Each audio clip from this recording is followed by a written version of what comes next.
மக்களே, வெயிலின் தாக்கம் வெப்பம் அதிகரித்திருக்கிறது.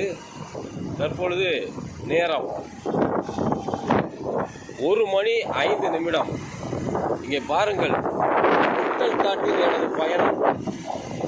பொட்டல் காட்டில் எனது பயணம். அவ்வளவு வெயில் அடிக்கிறது, வெப்பம் அதிகமாக இருக்கிறது. தயவு செய்து வயதானவர்கள், உடல் நலம் பாதிக்கப்பட்டவர்கள் சில நாட்கள் வெளியே வராதீர்கள். காரணம், இந்த வெயில் கொடுமையானது. உங்கள் உயிரை பறிக்கக்கூடிய அளவில் இருக்கின்ற காரணத்தினால் தயவு செய்து வயதானவர்கள் வெளியே வராதீர்கள்.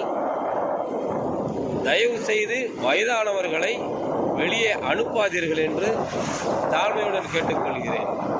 நன்றி.